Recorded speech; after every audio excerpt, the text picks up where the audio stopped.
noite, gente querida, gente boa. Bem-vindas e bem-vindos todos, agora, ao vivo ou em qualquer outro tempo e hora em que você venha a me assistir.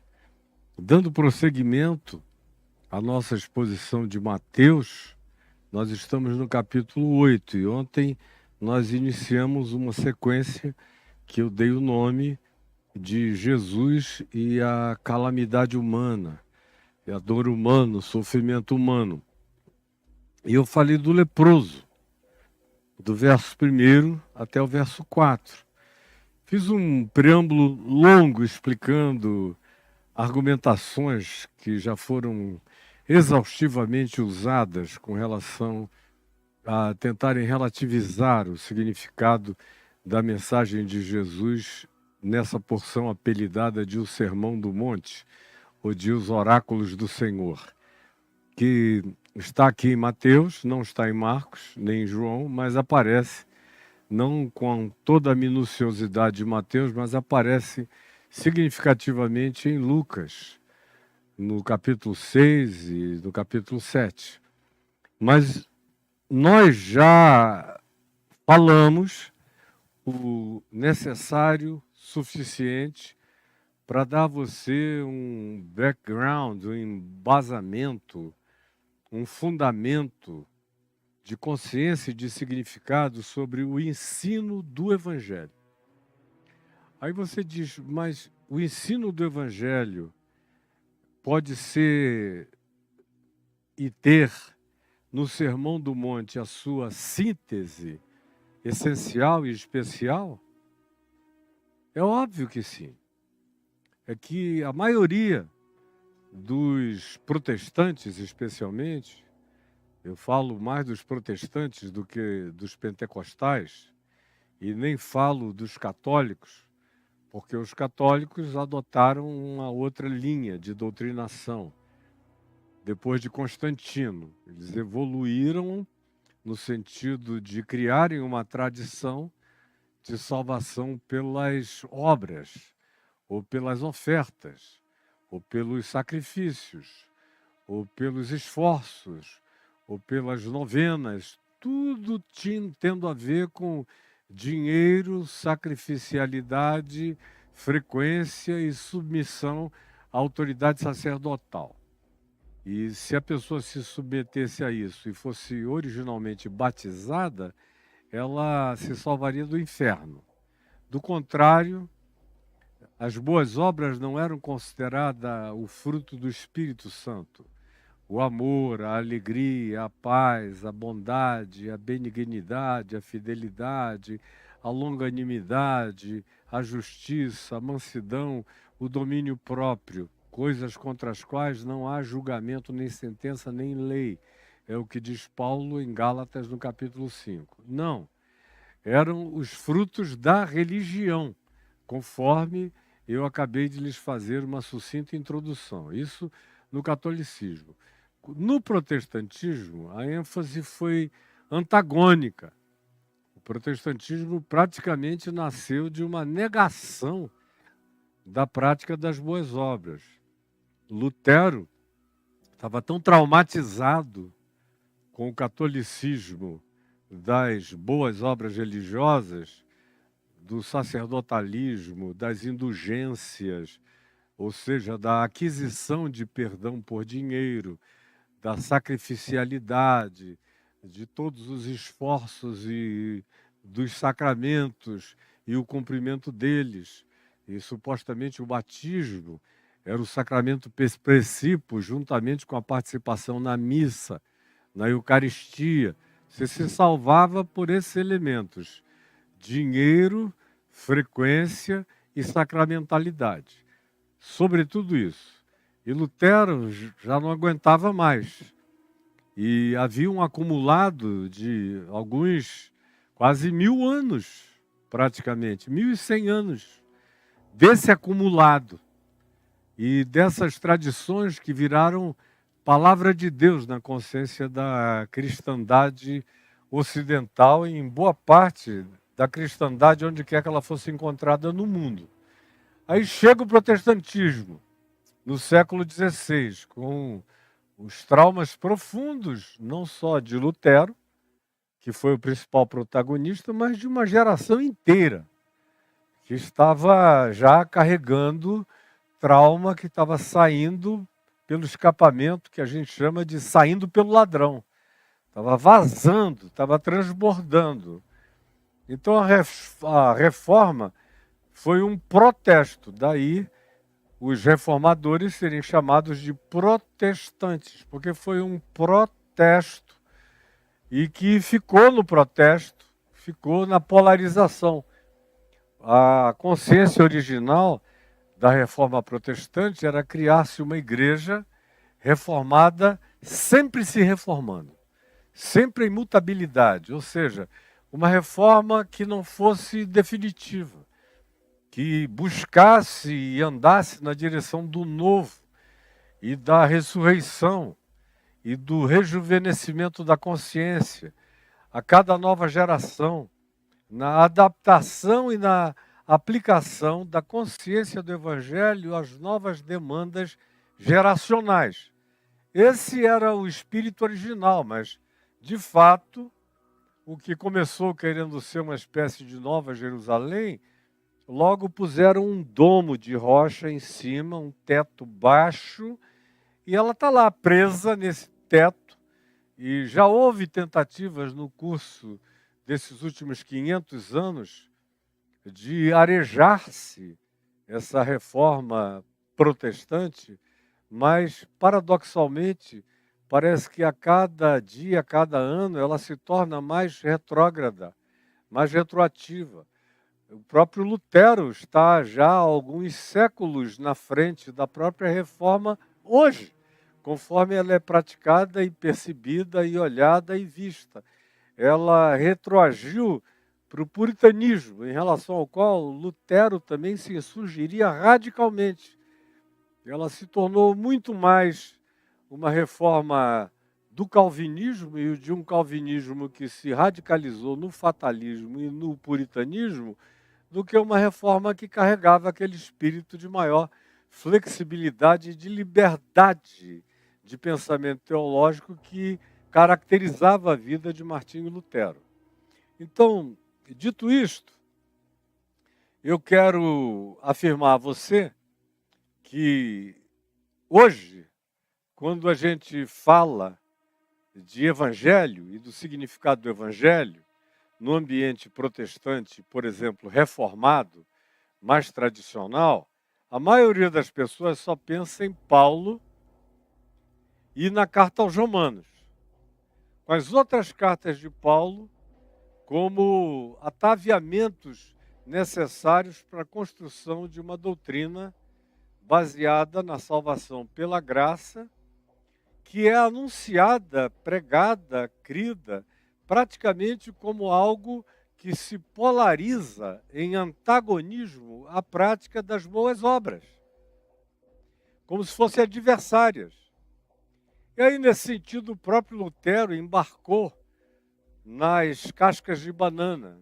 Por exemplo, ele era de opinião de que a epístola de Tiago, irmão de Jesus, que está aqui no Novo Testamento, nem deveria figurar na Bíblia que estava sendo canonizada agora no protestantismo, porque Tiago dá ênfase à prática das boas obras. Quando diz, mostra-me a tua fé doutrinária sem obras, obras do amor, da alegria, da paz, da bondade, da longanimidade, da mansidão, da fidelidade, do domínio próprio, da justiça, da solidariedade, enfim, do imbuimento humano solidário, e eu, sem te falar nada, sem abrir a minha boca, sem nenhuma construção doutrinária, dizia Tiago, te mostrarei com as minhas obras, com o fruto da minha vida, a qualidade da minha fé. O que é uma coisa muito óbvia. E é absolutamente coerente, por exemplo, com o que Paulo diz aqui em Efésios, no capítulo 2, do verso 8 em diante, que é um dos textos precípios da reforma protestante e do protestantismo. que diz: pela graça sois salvos mediante a fé.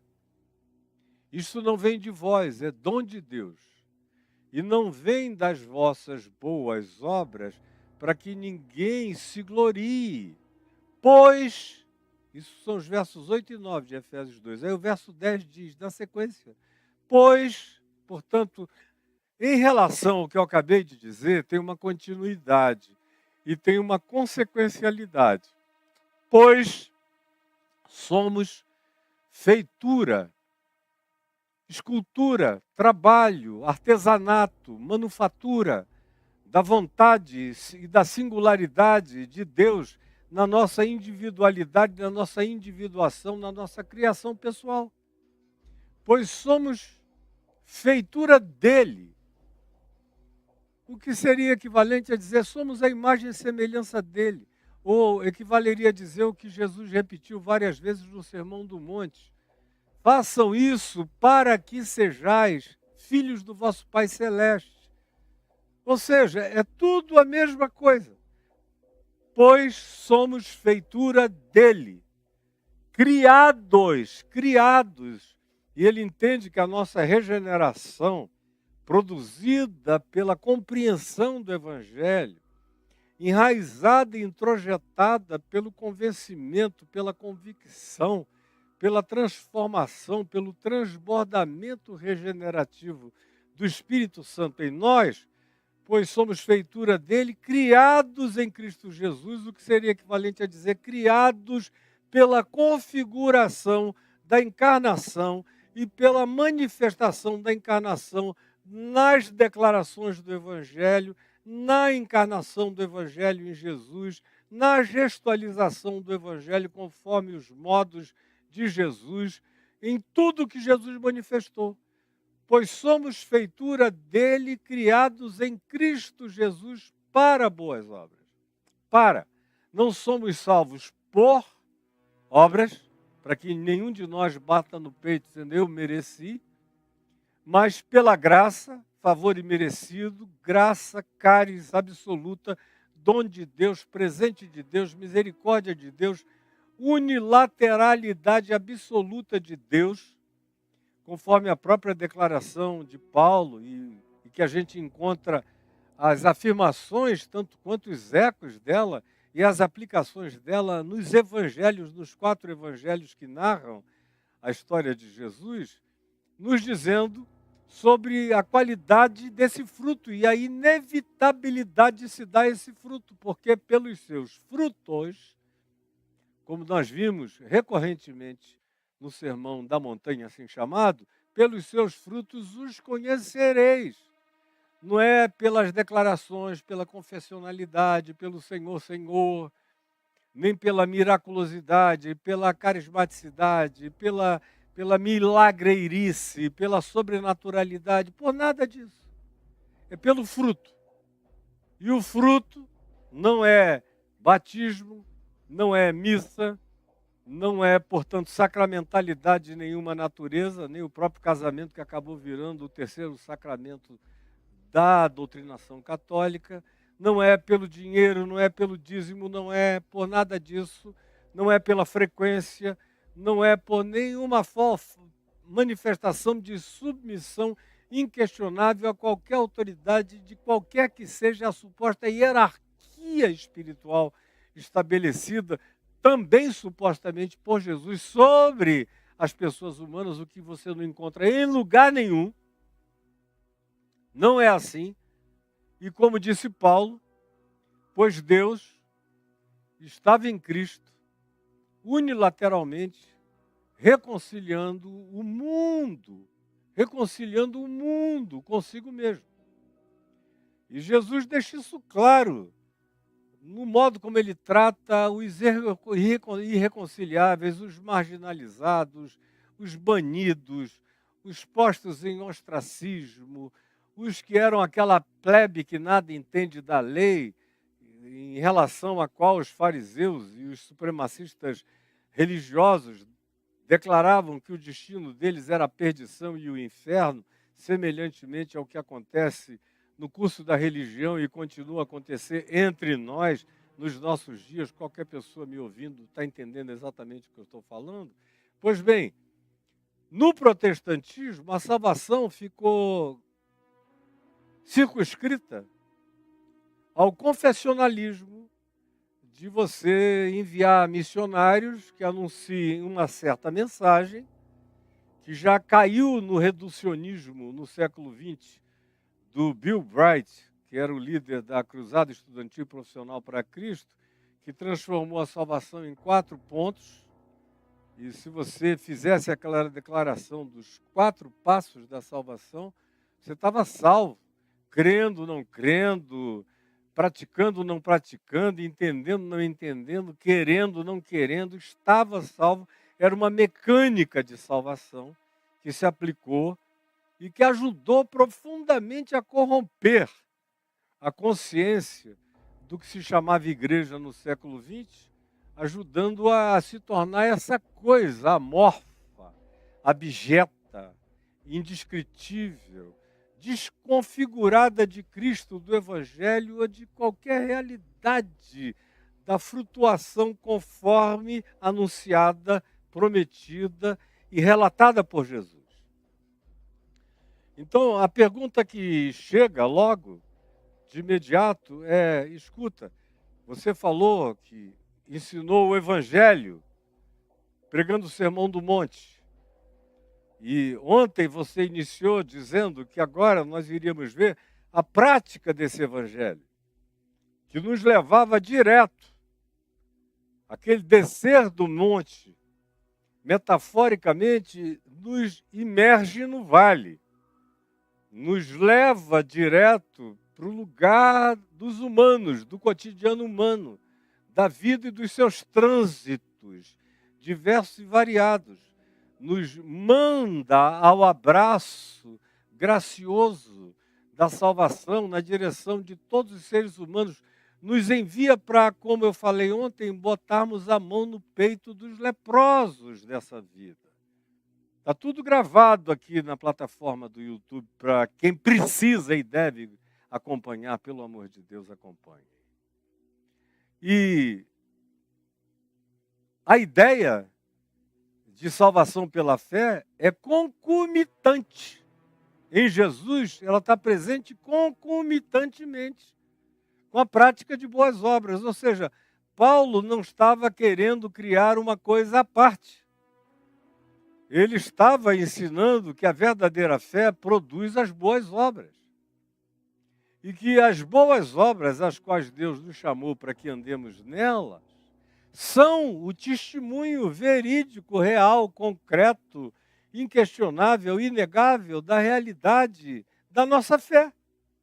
Então, as duas coisas se retroalimentam e não podem ser separadas. A tentativa de separar uma coisa da outra não é só burra, patética, horrorosa, mas é uma das principais razões da esquizofrenização que a gente encontra no cristianismo como um todo e a irreconciliabilidade entre esses polos. É por isso que você encontra o tempo todo essas guerras entre os que querem que o Evangelho tenha sua desembocadura social ou de natureza política nas pautas de interesse solidário pela vida humana, pelo próximo, em relação a todas as pautas que têm a sua equivalência no que Jesus praticou, ensinou e nos mandou fazer quando disse repetidamente: assim como o Pai me enviou, também eu vos envio, para vocês me repetirem. É o que Paulo chama de corpo de Cristo, extensão de Cristo, que é a completude de Cristo, a continuidade de Cristo na história humana. Nada para ser surpreendente. É tudo muito simples, muito óbvio. Ao mesmo tempo em que o testemunho dessa consciência é a fé como obediência. Como Paulo diz, escrevendo aos Romanos, nós fomos chamados para obediência em fé no mundo. Ou como o próprio Paulo diz, nós fomos chamados para a prática da fé que atua atua pelo amor. Quando diz atua pelo amor, está falando da produção das boas obras que decorrem do amor. Como só no dia de hoje eu já falei e repeti 3 vezes. Então não é possível que a gente não veja a obviedade disso tudo. Por que que Paulo, por exemplo, em Romanos, Gálatas, Colossenses, na maior parte das cartas dele, dá uma ênfase muito grande na salvação pela fé? Por causa do contexto, por causa da perseguição contínua dos judaizantes, que queriam desconverter os cristãos gentios, pagãos, transformá-los à imagem e semelhança dos prosélitos fariseus, do judaísmo, relativizando Jesus e a cruz, reentronizando Moisés e sua lei como pressupostos de práticas sem as quais Deus não salva ninguém, se o cara não se judaizar, como a gente vê acontecendo horrorosa, triste e tragicamente entre nós. Então, Paulo, que tinha nos judaizantes os seus piores adversários, inimigos e perseguidores e diabos e satanás humanos e históricos, está o tempo todo tentando fazer aqueles cristãos gentílicos, greco-romanos ou de qualquer que fosse a cultura ou a etnia deles, entenderem que a salvação era pela graça, sem que se precisasse ter qualquer judaização, qualquer que fosse a acomodação, qualquer que fosse a dieta kosher, qualquer que fosse a obediência à legislação mosaica, ou qualquer uma dessas coisas que tinham a ver, quando muito ainda no máximo, com aqueles que carregavam aquele pedigree jerusalêmico e judaico, mas que qualquer um outro que tivesse entendido, mesmo que judeu fosse, como Paulo era judeu, estava livre de tudo aquilo, como Paulo viveu livre de tudo aquilo depois que conheceu o evangelho da graça de Deus. E na medida em que ele ficava livre de tudo aquilo, mais se aprofundava nele a manifestação do fruto do Espírito Santo, contra o que não há lei, nem de Moisés, nem de Hammurabi, nem de ninguém, nem nos céus, nem da terra, nem debaixo da terra. O amor obedece e cumpre todo o mandamento de Deus. Esse é o ensino de Jesus. E isso é fé que produz obras. E essas são as obras que testemunham a nossa fé. Portanto, não tem nenhuma esquizofrenia, nenhuma dualidade, não tem nenhum termo de nenhuma perspectiva filosófica ou doutrinária que possa acentuar qualquer expressão de dicotomia. Ao contrário, está tudo jungido e ligado numa inseparabilidade absoluta. Para todos nós que estamos aqui vendo, ouvindo, tentando entender, e só não entende quem não quer, porque é praticamente impossível não entender. Só se você estiver totalmente tomado pela pior de todas as lavagens cerebrais. Aí não adianta, você fica moco, você perde toda a sensorialidade e você entope todos os poros de cognitividade do seu ser. E impede toda a percepção, e bloqueia e blinda toda a possibilidade de iluminação interior. Porque, de outro lado, todo mundo que não está condicionado, que não ganhou mente de seita, que não foi doutrinado numa seita cristã, no fanatismo dessas seitas todas, ouve, basta entender português, ou qualquer outra língua onde essa mensagem venha a ser exposta e vai entender tudo, sem nenhuma dificuldade. Então, dito isto, o Evangelho é sim, o conteúdo dele é sim, tudo que Jesus fez e ensinou. Fez e ensinou.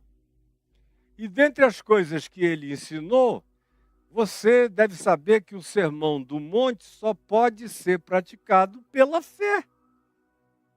Ninguém pratica e ninguém escolhe a vida da bem-aventurança proposta por Jesus em Mateus 5 e daí para frente, em todo o Sermão do Monte, a vida dos Macários, se não for uma pessoa que se entregou à consciência dessa fé e se submeteu ao espírito desse ensino.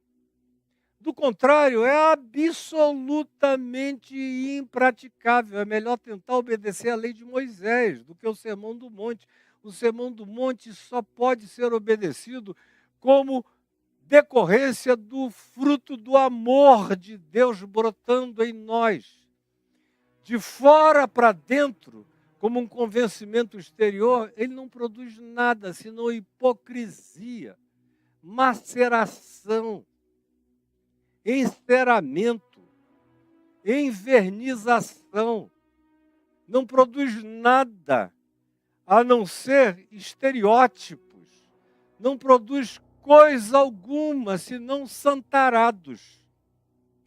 Se não eclodir da paixão, da regeneração, do haja luz e ouve luz que exploda de dentro de nós, fazendo a gente nascer de novo, fazendo brotar e sair do casulo do medo e da morte da lei, uma nova criatura esvoaçantemente, borboleteantemente, livre e leve na graça de Deus, que vai polinizar o mundo e encher a vida de cores, de flores, de frutos, de beleza, vai se tornar essa luz de Deus na terra. Se não for assim, desista. Porque não é para quem não quer se submeter em fé a essa prática. Então, a fé gera as obras, e as obras dão testemunho dessa fé. E as obras não têm nada a ver com o que a religião ensina, como aquilo que você deve praticar para comprar, adquirir, ganhar e se tornar proprietário do seu condomínio celestial. Isso é a blasfêmia. Isso é aquilo que é a negação do Evangelho. Mas o Evangelho em si não conhece dicotomia entre fé e obras, entre obras e fé. Essas duas coisas são uma só, na sua prática. Então, o Sermão do Monte é a essência do Evangelho, para ser obedecido em fé. Aí Jesus, que ensina isso, desce do monte e dá um exemplo, porque tudo na vida de Jesus, até o final, quando a gente lê lá em João 13, quando ele lava os pés dos discípulos, e a gente chega no capítulo 13, aos versos 12, 13 e 14, quando ele pergunta, compreendeis o que eu vos fiz? E aí disse, eu lavei os vossos pés, eu fiz tudo isso, sendo eu o Senhor e o Mestre. Vocês dizem que eu sou e fazem bem porque eu sou mesmo. Agora, se eu que sou o Senhor e o Mestre lavo os pés de vocês, eu quero que vocês lavem os pés uns aos outros porque eu vos dei o exemplo. Tudo na vida de Jesus, ele deu o exemplo. Ele não falou apenas, ele praticou tudo que ele falou, ele encarnou, ele interpretou. Por isso, ele não é só a chave hermenêutica para eu entender o passado da revelação que ficou obsoleta e aproveitar dela tudo aquilo que continuou em vigência, como ele também é a chave hermenêutica para eu entender a vida, a existência, as dinâmicas humanas, sociais, a natureza humana, olhando para ele, como ele tratou as pessoas e vendo como ele pautou a vida.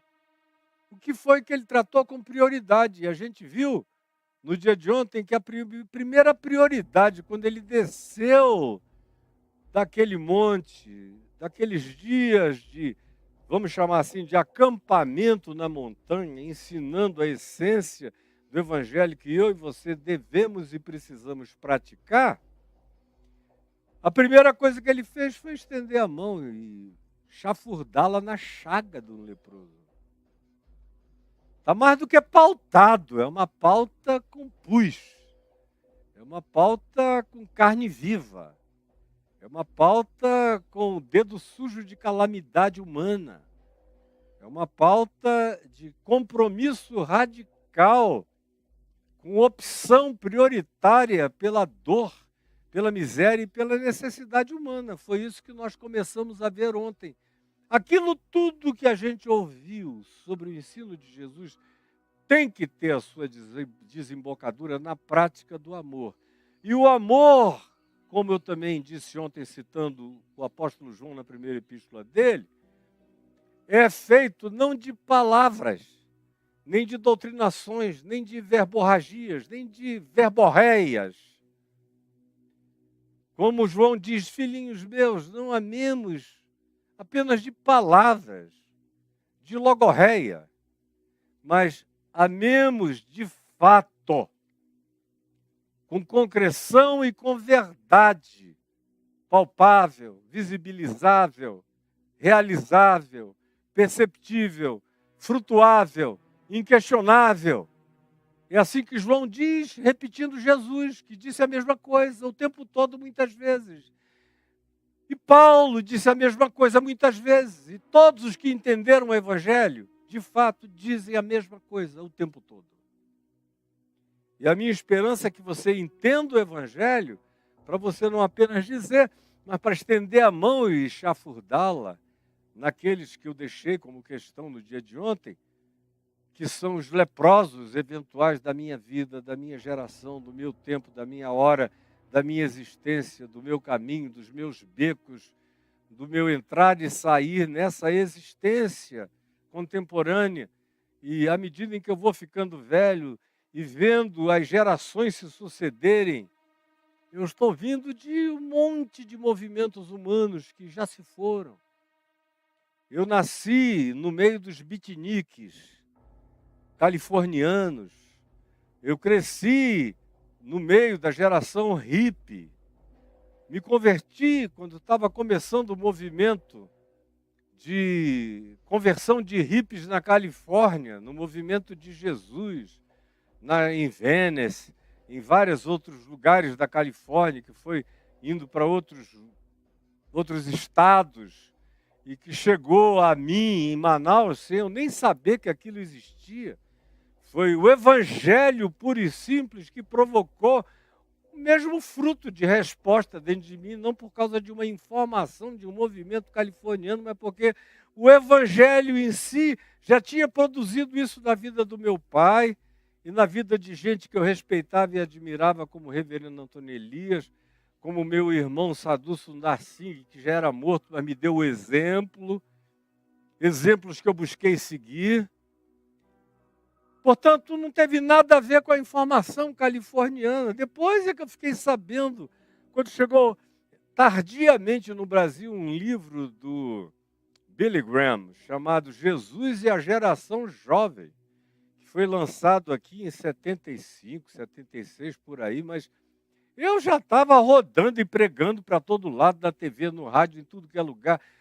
Dezenas, centenas, milhares estavam se convertendo para todo lado e eu não sabia nem que aquilo estava acontecendo na Califórnia.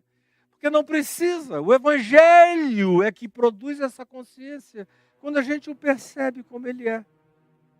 E a primeira pauta é essa, de não fuja de meter a mão na chaga da calamidade humana.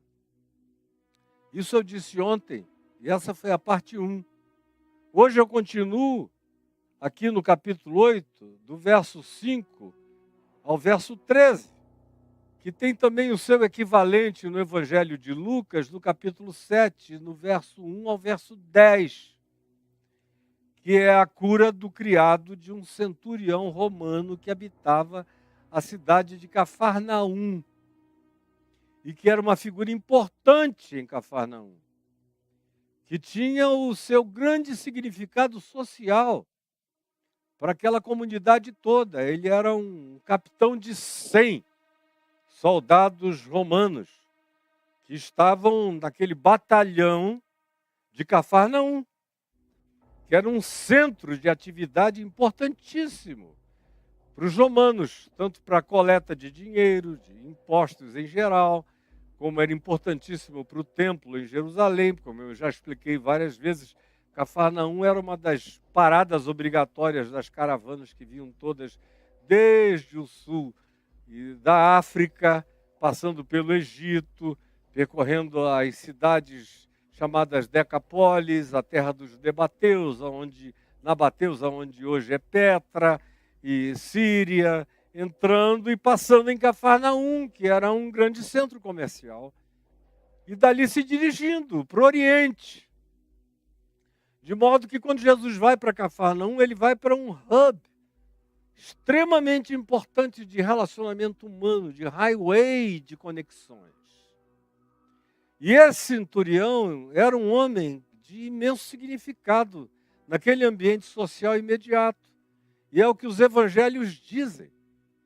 A tal ponto que tanto aqui em Mateus, no capítulo 8, do verso 5 ao verso 13, quanto em Lucas, capítulo 7, do verso 1 ao verso 10, a gente vê a exaltação desse homem feita pelos próprios habitantes de Cafarnaum. E você, quando lê os dois textos juntos, eles se completam maravilhosamente, eles fazem pequenos acréscimos, que fazem uma composição cenográfica e histórica, que compõe uma beleza maravilhosa sobre quem era esse indivíduo, aqui só chamado de centurião de Cafarnaum.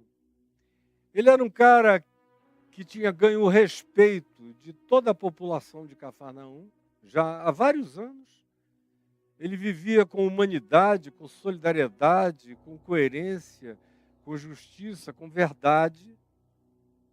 Ele não tinha nada a ver com o judaísmo, mas ele atendeu às demandas dos anciãos locais e construiu a sinagoga de Cafarnaum, que hoje em dia não existe mais. O que você vê quando vai a Cafarnaum, você vê a sinagoga que foi reconstruída já no 3º para o 4º século, porque a sinagoga original dos dias de Jesus foi derrubada por um terremoto.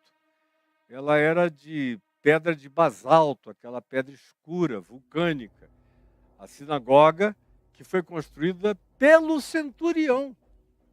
Aqui o texto que nós temos em questão hoje nos afirma que ele próprio, dizem os judeus, os anciãos, os amigos dele, é assim que Lucas diz, que os judeus que ele pediu para irem interceder em favor do problema dele junto a Jesus eram amigos dele, amigos religiosos. E quando esses amigos chegam a Jesus, um dos argumentos é: esse é um homem digno. É a palavra que eles usam, é um homem digno. Eles são judeus, são religiosos, mas aparentemente são mais abertos do que a maioria dos crentes, com lavagem cerebral, filhos de seita, fanáticos entre nós. Que só diria que alguém era digno se o cara for um grande dizimista, não faltar nada, gritar, esbravejar, pular no chão, delirar, torcer os olhos, ter crises histéricas e histriônicas. Aí ele é um homem digno porque ele não falta uma reunião. Não. Ele ali vivia a vida dele, cuidava do negócio dele e tratava todo mundo bem. E era chamado e interpretado como um homem bom e digno. E os judeus amigos dele disseram: e ele mesmo é um homem tão sem preconceito que ele nos construiu a sinagoga. E era uma das sinagogas da Galileia. A Galileia não é um lugar assim de tantas sinagogas. E o templo em Jerusalém fazia com que a própria cidade de Jerusalém não precisasse de tantas sinagogas, porque ela tinha um templo. As sinagogas acabavam funcionando como um elemento de natureza substitutiva para o templo, até porque eles foram criados no tempo do exílio, quando os judeus foram para a Babilônia e depois ficaram sob a dominação medo e persa. Foi nesse período, persa especialmente, que a sinagoga surgiu e teve a sua continuidade, está presente até os dias de hoje. Embora não haja nenhuma prescrição de sinagoga ou de congregação daquela natureza em qualquer lugar no Velho Testamento. Não há essa prescrição explicitada. Mas também, meu Deus, não há nenhuma proibição. Qual é o problema de reunir gente? De modo que não ter congregação ou ter congregação não é nenhuma questão pivotal para o Deus que conhece o coração. Voltando então aqui, os judeus disseram a Jesus, ele é digno, é um homem bom. E ele mesmo nos construiu essa sinagoga de pedra de basalto que está aqui, onde tu pregas e a gente cultua e a gente ora. E ele está com um problema sério. O problema dele qual era? E ele pede a esses amigos que vão até Jesus, dizendo, Senhor, o meu criado jaz em casa de cama, paralítico.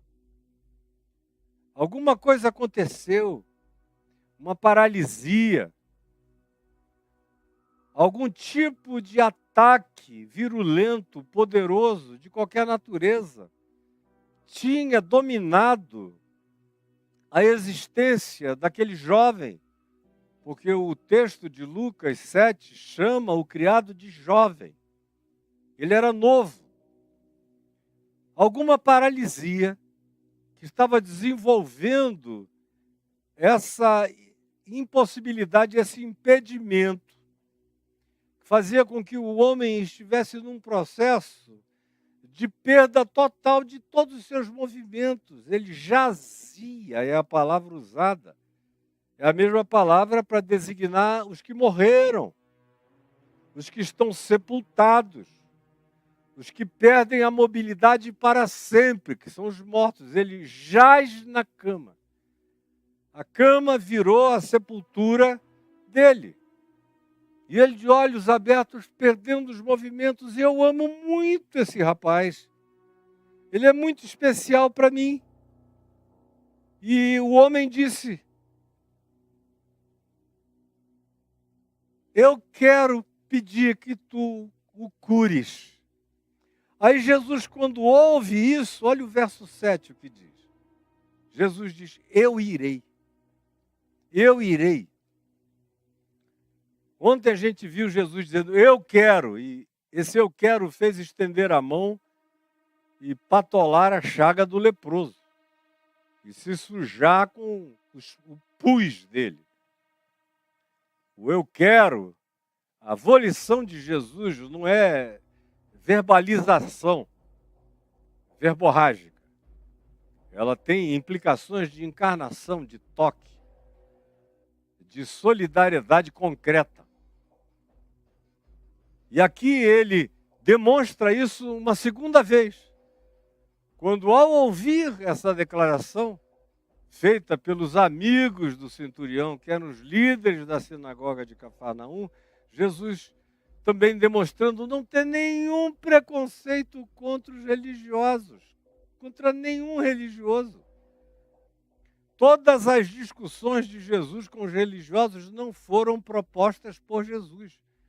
Eram propostas pelo espírito pitbull, por aquele espírito neurastênico religioso dos religiosos, de todos eles, de todos os grupos, prevalentemente dos fariseus, dos saduceus, dos escribas e das autoridades do sinédrio, que eram os grandes seres persecutórios, os grandes satanases da vida histórica de Jesus, como acabaram sendo da vida de Paulo também. Pois bem, Jesus não apresenta um único preconceito. Os religiosos pedem e o que é que Jesus diz? Ele simplesmente diz, eu irei curá-lo. Eu irei curá-lo, eu vou sair daqui, onde é? Me levem, me mostrem um caminho, eu vou lá, quero entrar lá na casa desse homem e curar esse rapaz. Eu irei curá-lo. Aqui no texto de Mateus, aparentemente o centurião está na presença de Jesus. Verso 8. Mas a gente aprende em Marcos, no capítulo 7, que o centurião não estava lá, estava em casa. Ele mandou de casa os amigos dele, líderes da sinagoga, pedirem esse favor a Jesus, essa graça a Jesus. A qual Jesus responde dizendo, eu vou, e vou curar. Aí, quando alguém corre e dá o recado dizendo, olha, ele está vindo aí, ele saiu de Cafarnaum, E ele está vindo, e tem um grupo vindo com ele está vindo para a tua casa. Aí o homem manda um outro contingente, um outro séquito de amigos, e interrompem a jornada de Jesus na direção da casa dele, dizendo: não, não, não, não te incomodes, não te incomodes. Tu não precisas te incomodar de vires e de entrares na minha casa. Disse ele, quando ouviu falar a respeito do que estava acontecendo, ele disse: não, por favor, digam a ele, suplicou mesmo. Não, ele não precisa vir. Não precisa vir, porque eu não sou digno. Esse é um cara tão digno, que diz: eu não sou digno. Todas as pessoas que dizem eu sou digna, não sabem que estão confessando a sua mais essencial indignidade e cegueira pessoal. Mas esse homem é tão digno que ele se enxerga. A dignidade tem autopercepção, produz autoenxergamento, gera autoanálise, gera quebrantamento. Coloca você no seu lugar e enxerga Deus no lugar de Deus. Se eu não sou digno, diz o verso 6, Senhor, é o recado que ele manda. Pelos amigos dele, Senhor, não te incomodes, porque não sou digno de que entres na minha casa. Por isso eu mesmo não me julguei digno de ir ter contigo, porém manda uma palavra, e o meu rapaz, o meu jovem será curado. Aí ele faz aquela declaração extraordinária, baseada no que ele tinha na mão, no conhecimento que ele tem. Não é nenhuma doutrina, não é nenhum tipo de catequese, de nada. Ele tirou aquilo que embasbacou Jesus, que perplexificou Cristo em Jesus, que deixou Deus em estupefação em Cristo. Ele tirou a consciência do significado de Jesus das experiências do cotidiano profissional e das práticas militares dele. Quando ele disse: não precisa vir. Eu sou um homem que conhece o significado de autoridade. Eu tenho soldados às minhas ordens. E eu digo a este: vai, e ele vai. E digo a um outro: vem, e ele vem. E digo ao meu servo: faz isto, e ele faz. Porque eu tenho autoridade sobre eles. Então eu sei o que significa ter autoridade sobre. Ao mesmo tempo que eu tenho outros que têm autoridade sobre mim, que são os meus superiores.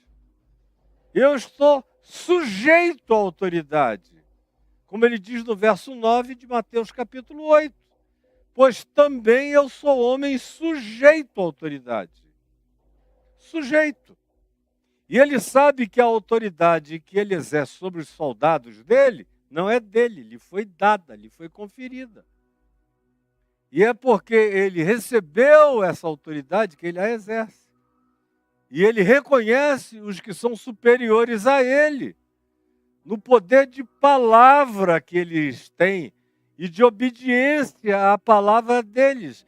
O que eles demandam, o que eles ordenam, acontece quando se tem autoridade. E ele estava trabalhando a partir das categorias pessoais da existência militar e cotidiana dele. Não tem um rabino para impressioná-lo, uma citação do Velho Testamento, de nenhum profeta, nem de nenhum filósofo, de ninguém. Só observação da vida, pura e simples. Nos mostrando que a revelação de Deus está espalhada, jogada como pérolas para todo lado.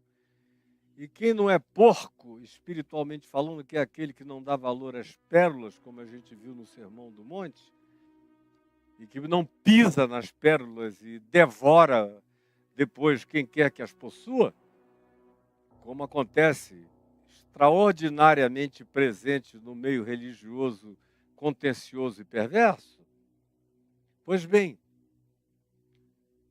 ele tira, apreende, internaliza o significado de quem Jesus era a partir do que ele percebia como significado da vida, dentro do próprio ambiente militar onde ele estava e do significado de autoridade.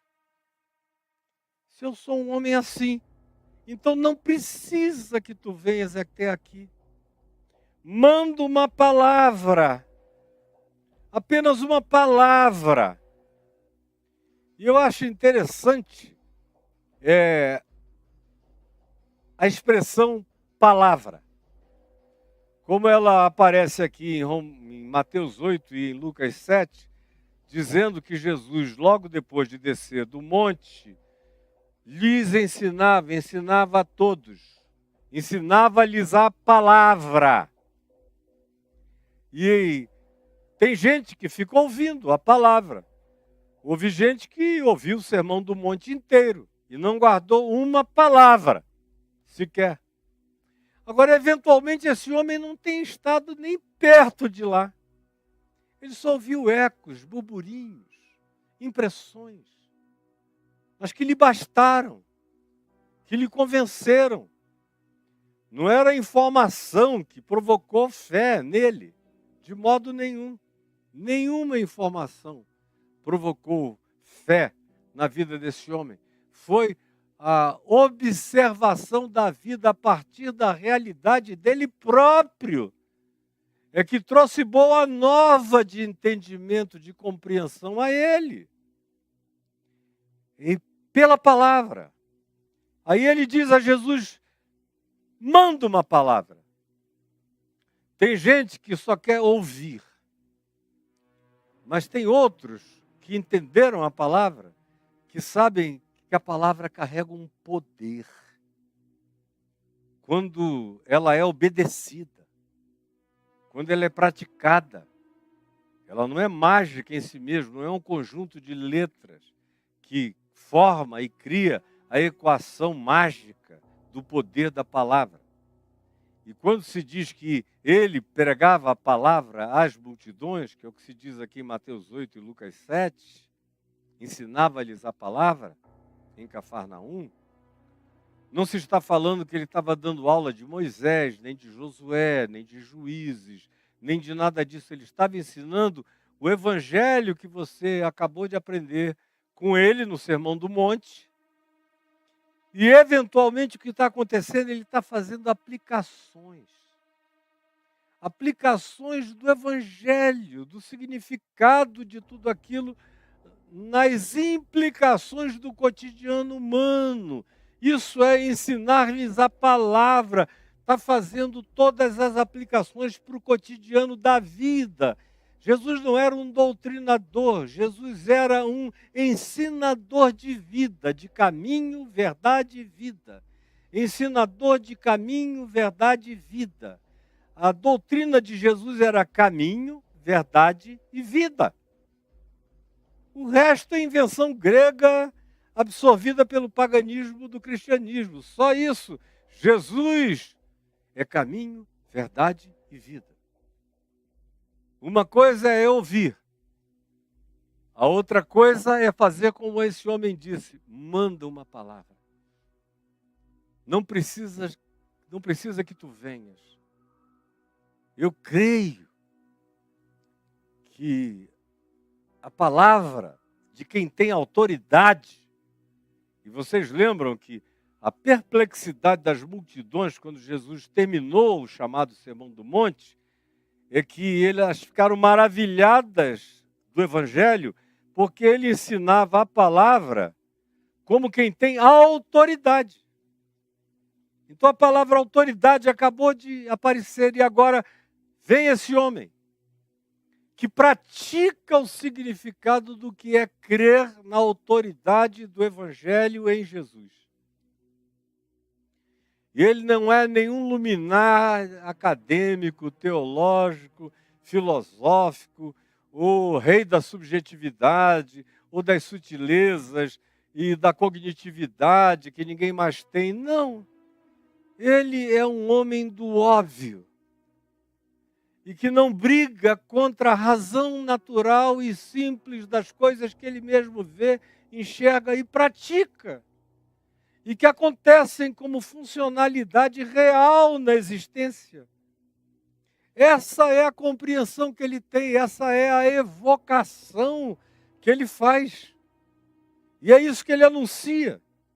E o verso 10 diz: ouvindo isto, admirou-se Jesus. Admirou-se. É aquele olhar perplexo, é aquele ouvir chocado, grávido. Amém. É aquela manifestação da compreensão do Evangelho nas suas expressões mais bonitas, mais desejáveis, mais queridas, mais apreciadas por Deus em Cristo e por Jesus em Deus. Admirou-se Jesus, perplexificou-se Jesus e disse aos que estavam com ele, indo na direção da casa do centurião, que mandou aquele recado por outro grupo de amigos, dizendo: em verdade, eu vos afirmo. E outra vez eu adoro essa expressão e o uso deliberado dessa palavra. Eu vos afirmo. Em verdade, eu vos afirmo.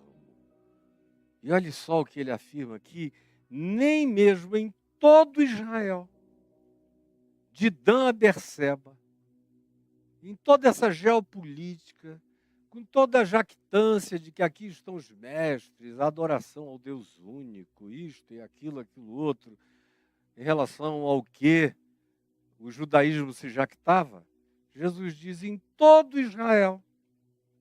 E ele está incluindo tanta gente. Gente que já tinha morrido e gente que estava viva. Contemporâneos dele. E a gente não sabe. Eventualmente o pai dele já tivesse morrido, mas a mãe dele estava viva. E ela não tinha ainda aquela fé do centurião. Marcos 3 vai nos dizer que tanto ela quanto os irmãos de Jesus vão ter um surto de dominação e vão querer ir a Cafarnaum prendê-lo. Em verdade, eu vos digo que eu nunca, em todo Israel, jamais vi, jamais encontrei, em lugar nenhum, uma fé como esta. Esse homem não tem nada a ver com o DNA de Abraão, de Isaac e de Jacó, com doutrinação, com a Torá, com os rabinos, com as instruções, com as leis. Tem nada a ver com nada disso. Ele é um romano, é um pagão que carrega uma fé maior do que ninguém em todo Israel que eu conheça. E quem está falando é Jesus. Jamais desenvolveu tal coisa. Eu nunca vi. E quando Jesus diz eu nunca vi, é porque nunca houve. Nunca houve. Eu nunca vi, é porque nunca houve uma fé como esta. E é fé carregada de boas obras. A obra é: não precisa que tu venhas. Eu creio em ti.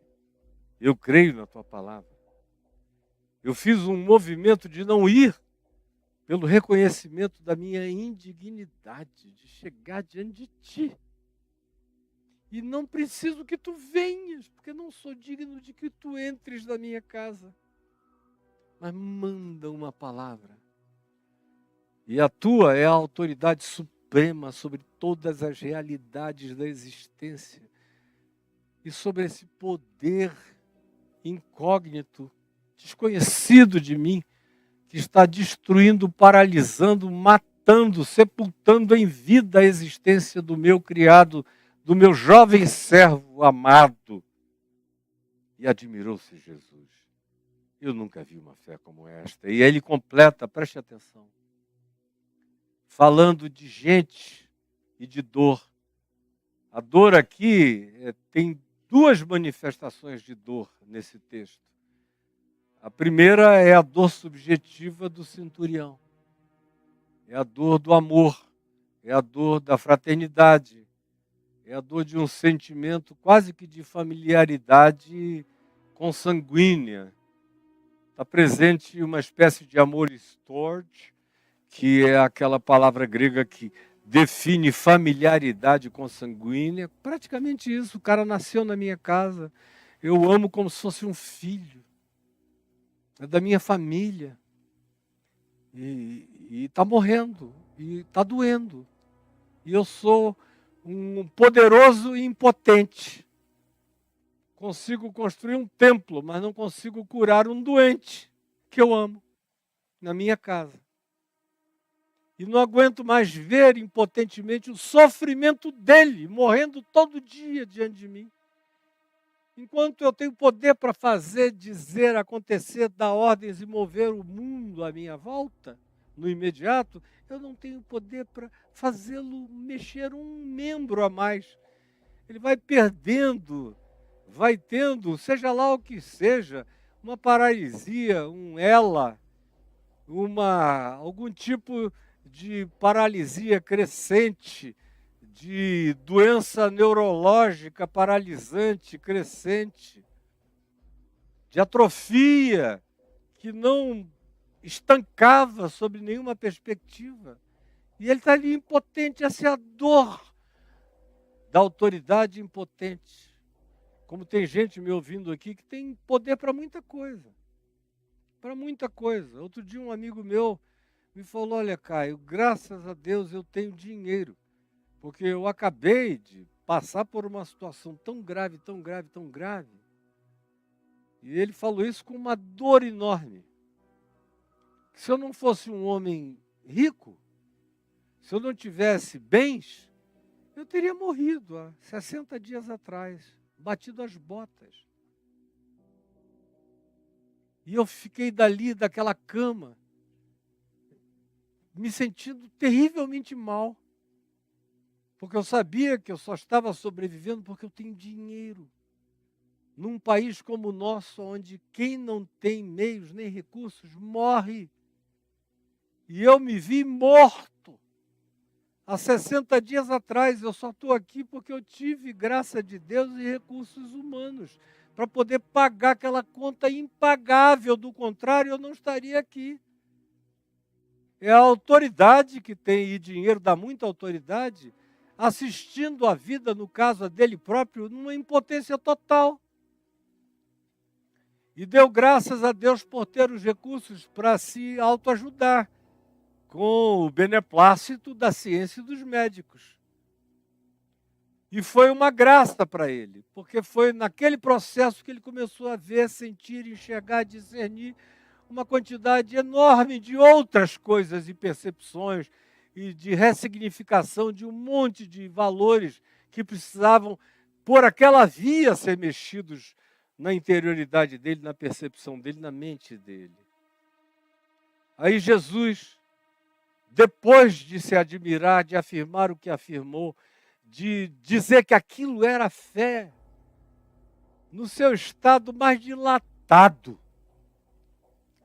na sua expressão mais chocante, que a gente não encontra, por exemplo, eu não conheço em praticamente ninguém.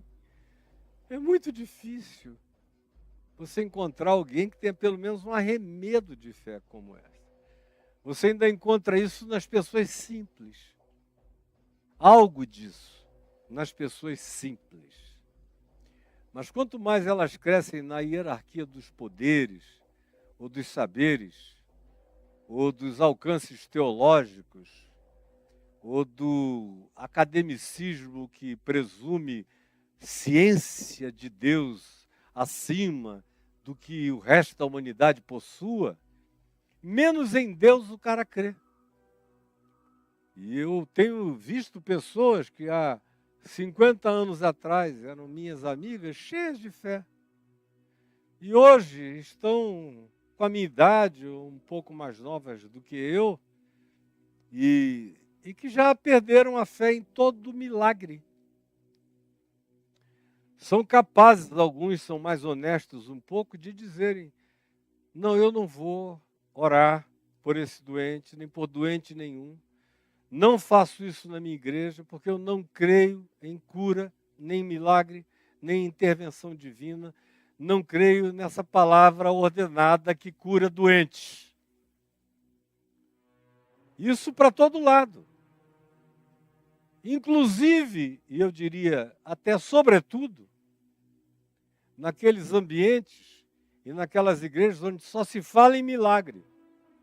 Mas o milagreiro mesmo só diz que crê naquilo para os outros. Para os outros. Para ele próprio, não. Se for nele o problema, ele vai procurar outro recurso. Se for na mulher dele, nos filhos dele, nos netos dele, ele vai saquear o que quer que seja. Mas dificilmente, quase impossivelmente, ele será o cara que vai dizer: eu creio que Deus intervirá.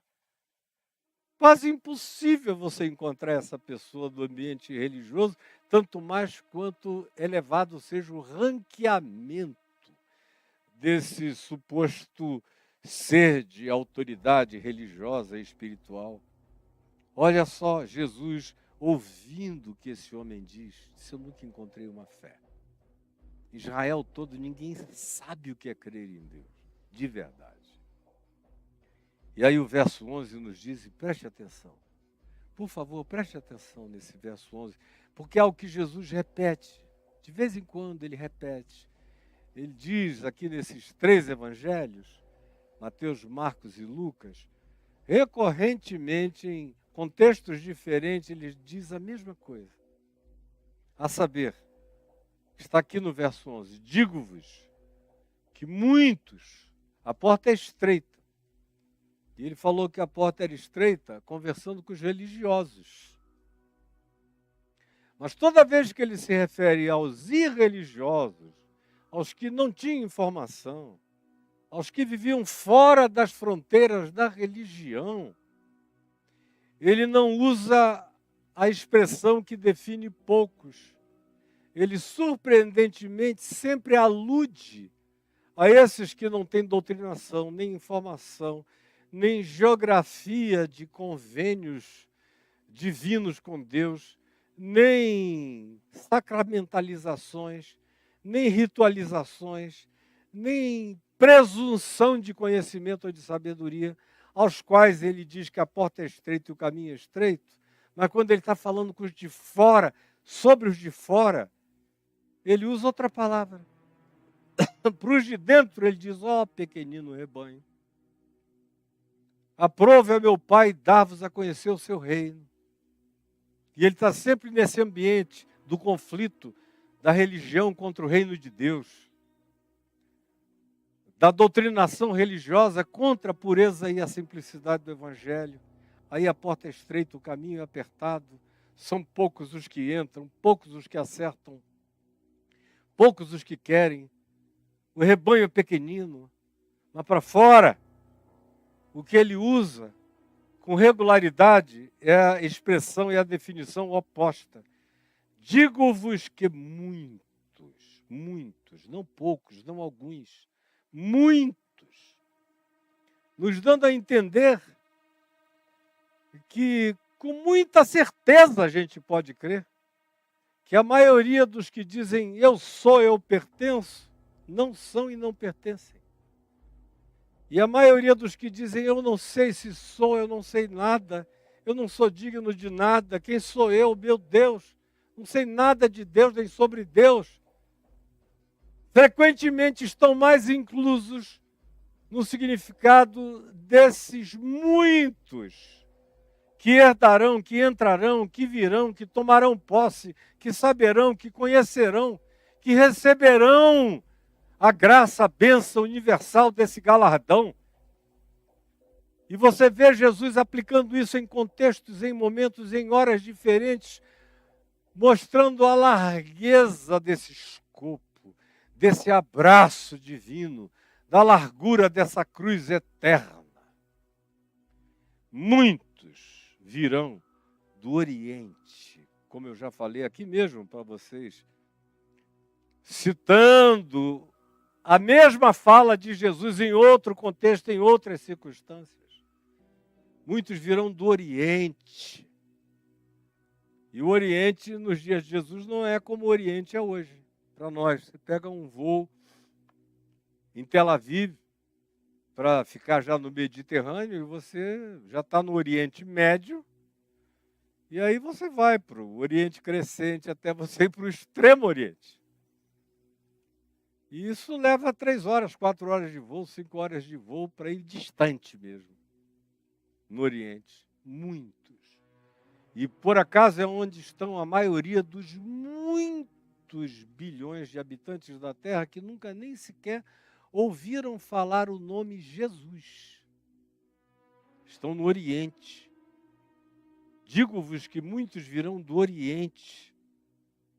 E virão do Ocidente, que também era o outro lado da lua nos dias de Jesus.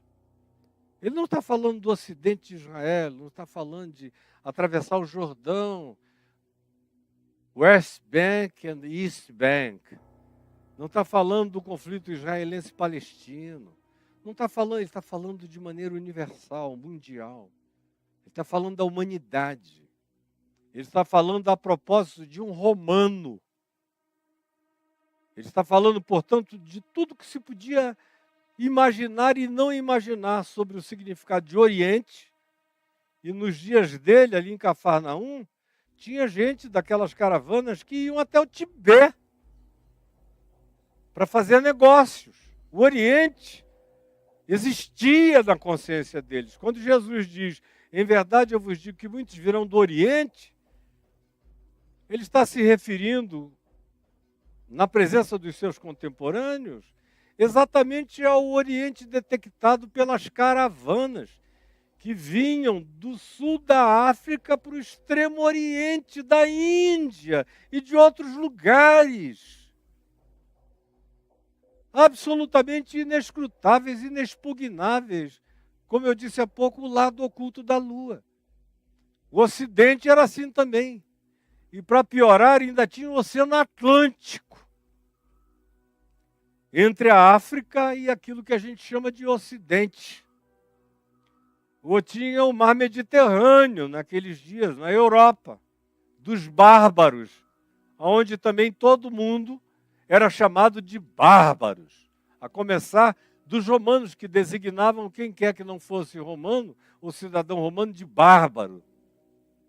Em verdade, eu vos digo que muitos virão do Oriente e do Ocidente e tomarão lugar, tem lugar marcado para esses caras no reino de Deus, no reino dos céus, tomarão lugar à mesa, no banquete universal, transversico, multidimensional, tomarão lugar à mesa com Abraão, que era de Ur dos Caldeus, da Mesopotâmia, que aprendeu coisas todas que tinha para saber sobre Anu, Anunnakis, sobre aquela cultura rica da Mesopotâmia, pré- e pós-diluviana, de lá que vieram Abraão, Isaac, Jacó, e o corpo étnico de pessoas de natureza semita ou semítica, ou tanto quanto os cananeus, os que também ocuparam e povoaram o oriente da terra e o ocidente da terra, os 3 filhos de Noé, Sem, Cão e Jafé, e dos sobreviventes do grande dilúvio, que não é o nosso tema aqui agora, mas será na nossa viagem à Turquia, agora em maio, se Deus quiser. Muitos virão do Oriente e do Ocidente, daquilo que hoje a gente chama de América do Sul, de América Latina, Caribe, América Central, América do Norte, Canadá, Alasca, das ilhas todas.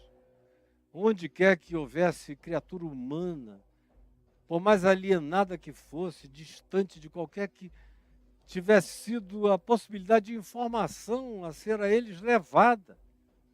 E Jesus não condiciona essa bem-aventurança a nenhuma informação chegando a essas pessoas, ele só fala desse tipo de fé, dessa natureza de fé, dessa certeza humana de que tem algo maior acima e um poder superior, que diz eu quero e acontece, que diz eu sou e é, que diz fica limpo e fica limpo, que diz levanta e se levanta. Ele sabia disso. E ele intuía que essa autoridade estava presente e encarnada em Jesus. E Jesus não precisa de nada. Ele leu o coração, ele sabia quem era esse homem. Que ele era tão digno que se sabia indigno. E é por isso que Jesus diz, eu irei à casa dele. Ele se antecipa sabendo da notícia e diz, não precisa, basta falar. Essa palavra tem poder. Ela não é magia, ela tem a ver com essa hierarquia que vem de um trono acima de todos os tronos, onde César, o imperador, nem ousa pensar em tal existência e significado. E os deuses do Olimpo estão todos sob os cabelos dos seus pés. É daí que procede essa autoridade. E para Jesus isso é tudo que ele não encontrava em Israel. Mas está aqui nesse homem. Digo-vos que muitos virão do Oriente e do Ocidente e tomarão lugar à mesa com Abraão, Isaque e Jacó no reino dos céus. Nesse reino de anjos, de arcanjos, de querubins, de serafins, ou seja, de aliens, de todas as outras formas de energia, de matéria, de existência, de dimensão. Onde quer que haja existência consciente, inteligência consciente, autopercepção, em qualquer lugar deste ou de qualquer universo, neste ou paralelo a este, não importa, este é o reino dos céus. Como eu falei e repeti tantas vezes a vocês aqui, desde Mateus 5, este é o reino dos céus. E virão muitos, absolutamente incogitáveis, e não serão poucos, serão muitos. E tomarão lugar à mesa no reino dos céus. Aí tem o verso 12, que diz, ao passo que, preste atenção nisso, ao passo que coisa mais patética, não é? Ao passo que, olha aqui, ao passo que, os filhos do reino, que devia estar entre parênteses, são aqueles que se auto-intitulam, nós sabemos, nós somos os batizados, somos os circuncidados, somos os que têm a informação genuína de Abraão, Isaque e Jacó, temos o pedigree, temos o DNA, temos isso, temos aquilo, temos a doutrinação, conhecemos os rabinos, conhecemos os teólogos, conhecemos as doutrinas, temos todo esse acúmulo de informações. Esses são os supostos e assumidos e presumidos e autodefinidos como os filhos do reino. Em geral, é autodefinição de arrogância espiritual, como a daquela ilustração de Jesus do publicano, pecador, e do religioso fariseu, que foram ao templo orar, e o fariseu dava graças a Deus, dizendo, muito obrigado, ó Deus, porque eu não sou como os demais homens. Que coisa mais nojenta. Obrigado, ó Deus, porque eu não sou como os demais homens deste mundo. Eu não roubo, não adultero, não faço nada disso, eu conheço a lei de Moisés e os mandamentos, eu cultuo, eu dou o dízimo, eu cumpro tudo. Obrigado, porque eu sou superior. E obrigado, porque eu também não sou como este publicano, pecador, safado, cretino, está aqui do meu lado, não tem nem vergonha na cara de vir aqui. Obrigado, Senhor. E Jesus disse: enquanto isso, o publicano nem sequer tinha coragem de erguer a cabeça aos céus. Antes batia no peito, solene, contrita, grave e quebrantadamente, dizendo: ó Deus, tem misericórdia de mim, porque eu sou um pecador. E Jesus pergunta: quem dentre esses dois vocês acham que voltou para casa justificado, pacificado, serenizado pelo Espírito de Deus e pela paz de Deus? Quem? Esse filho do reino, fariseu religioso, ou esse publicano? Que para os filhos do reino são os excluídos. E eles mesmos não se sentem incluídos em nada. Mas é acerca deles que Jesus diz: muitos virão. Do Oriente, do Ocidente, do Norte, do Sul, do Leste, do Oeste, de todos os lugares, e tomarão lugar à mesa, no reino dos céus. Ao passo que os filhos do reino serão lançados fora. Fora. Eles que eram os que se achavam proprietários do lugar de dentro, são lançados fora. Onde quer que fora seja. Onde quer que fora seja, eles são jogados fora, nas trevas. A única coisa que Jesus diz que é um lugar sem luz. Viveram sem luz, apagando as luzes, tirando as luzes, cegando as pessoas, cegos guiando cegos e cegando o mundo. Os cegadores do mundo ficam fora nas trevas, na escuridão. Não conseguem nem se enxergar. É para esse lugar, e é nesse lugar de não percepção, que a não percepção deles durante o tempo da caminhada deles os está levando, como Jesus disse: andai, Jesus diz isso no Evangelho de João, andai enquanto tendes luz, para que as trevas não vos apanhem. Repita comigo: andai enquanto tendes luz, para que as trevas não vos apanhem. Esses filhos do reino serão lançados para fora, nas trevas. Então disse Jesus, e ali haverá choro. Ele não descreve a natureza do choro, nem do ranger de dentes. Se é dor, se é raiva.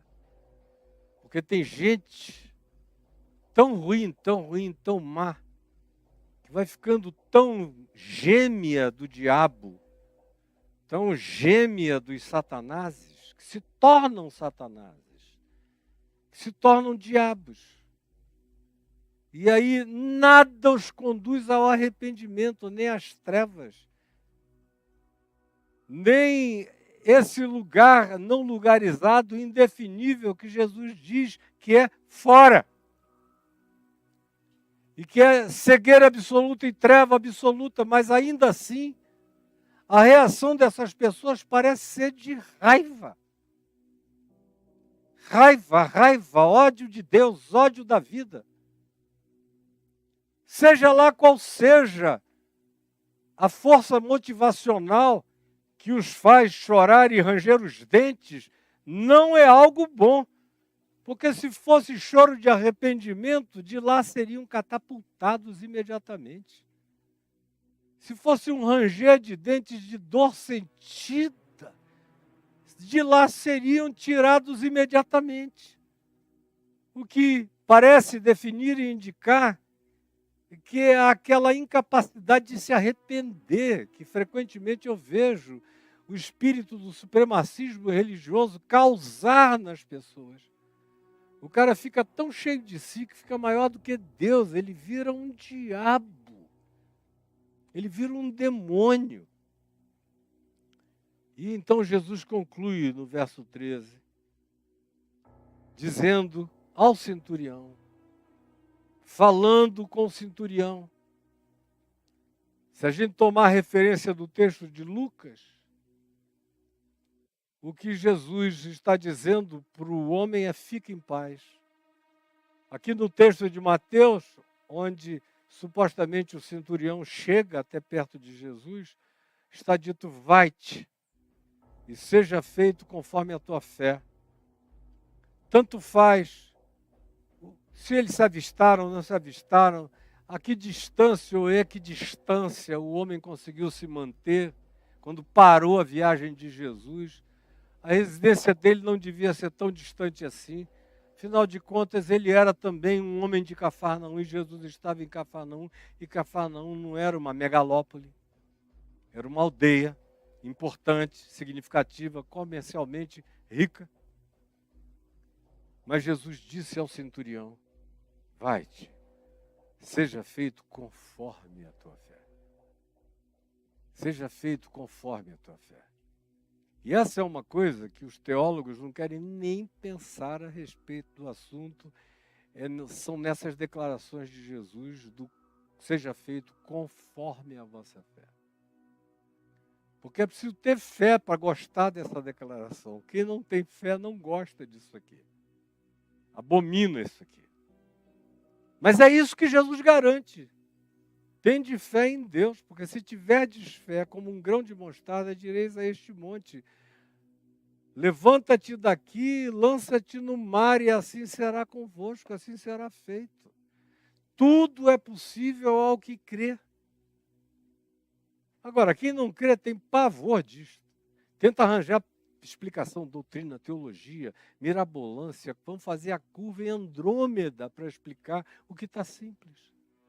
Então disse Jesus ao centurião: vai-te em paz e seja feito conforme a tua fé.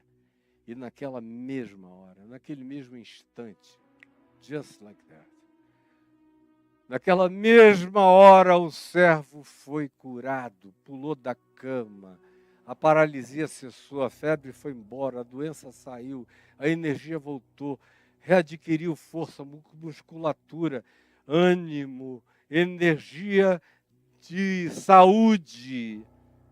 A recuperação foi visível, foi clara, foi instantânea.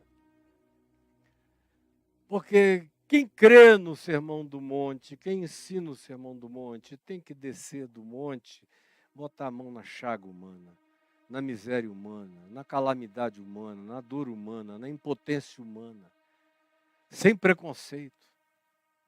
Aqui não há preconceito do romano, não há preconceito do homem de milícia, do capitão, chefe das forças de ocupação romana em Cafarnaum, nenhum preconceito. Não há preconceito dos religiosos amigos do romano, muito menos do jovem que sofria em casa. De ninguém. Você não vai enxergar em Jesus nada de preconceito em tempo algum, em hora alguma, contra ninguém. Contra ninguém. Por isso é que ele diz: muitos virão do Oriente, do Ocidente, do Norte, do Sul e tomarão lugar à mesa. Porque nele não há preconceito contra ninguém. Não há vantagem em quem sabe, não há desvantagem em quem nunca soube. A única coisa importante é o que você faz. É o como da sua vida. Como repetidamente eu digo, até cansativamente, o Evangelho não é acerca do que. O Evangelho é acerca de como. É caminho, é como. A verdade é o como do caminho. E a vida é o resultado do como da verdade na existência. O Evangelho é sobre como a gente vive, como a gente trata, como a gente vê, como a gente responde, como a gente reage. Não é pelo acúmulo de informações, é pelo que se tem no coração. Seja feito conforme a tua fé. E eu te peço, Jesus, que essa palavra tão singela, que vai se clarificando, se explicando, se tornando cada vez mais explícita e singelamente óbvia, não encontre em nós um coração pedrado. Ao contrário, amolece o nosso coração, torna um coração de carne, tira o coração viciado de pedra religiosa, de entorpecimento, de supremacismo, de vantagens autoconcedidas ou de supostas compras do favor divino. Ensina-nos a tua graça e a resposta da tua graça como sendo o fruto da vida e a manifestação de todos os frutos do teu amor em nós. É o que eu te peço que aconteça agora, na vida e no coração de muitos, em nome de Jesus. Amém e amém.